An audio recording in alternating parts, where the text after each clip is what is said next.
புகழ்பெற்ற ஸ்ரீவில்லிபுத்தூர் ஆண்டாள் கோயில் ஆடிப்பூர தேரோட்டம் வெகு விமர்சையாக நடைபெற்றது. ஸ்ரீவில்லிபுத்தூர் ஆண்டாள் கோயில் ஆடி திருவிழா கடந்த 5ஆம் தேதி கொடியேற்றத்துடன் தொடங்கியது. முக்கிய நிகழ்வான தேரோட்டம் வெகு விமர்சையாக நடந்தது. சிறப்பு அபிஷேக அலங்காரத்திற்கு பின்னர் ஆண்டாள் ரெங்கமன்னார் தேரில் எழுந்தருளினர். இதனைத் தொடர்ந்து தேரில் இணைக்கப்பட்டிருந்த வடங்களை பக்தர்கள் பிடித்து கோவிந்தா கோபாலா முழக்கமிட்டு பக்தி பரவசத்துடன் இழுத்தனர்.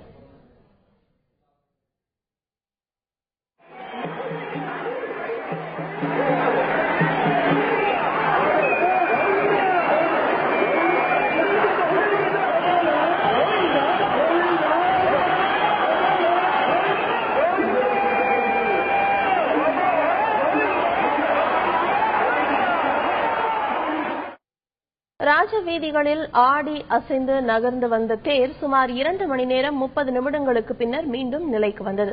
பல்லாயிரக்கணக்கான பக்தர்கள் இதில் கலந்து கொண்டு ஆண்டாளை தரிசனம் செய்தனர்.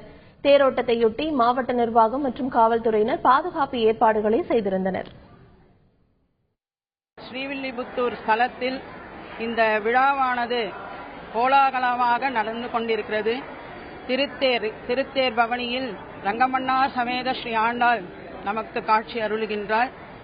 இந்த திருத்தலத்தில் வந்து போகும் அனைத்து பக்தர்களுக்கும் ஆண்டாள் தன்னுடைய கிருபையை அருள்வாள் என்பதில் சந்தேகமில்லை. இந்த 5 வருஷமா இந்த ஆடிப்பூர உற்சவத்துக்கு ஆண்டாள் சேவைக்கு வந்துருக்கோம்.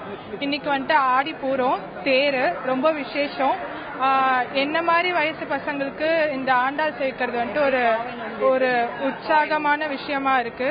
வருஷம் என்னோட ஃப்ரெண்ட்ஸ் எல்லாருமே என் கூட வந்து சேவிச்சிட்டு இருக்காங்க.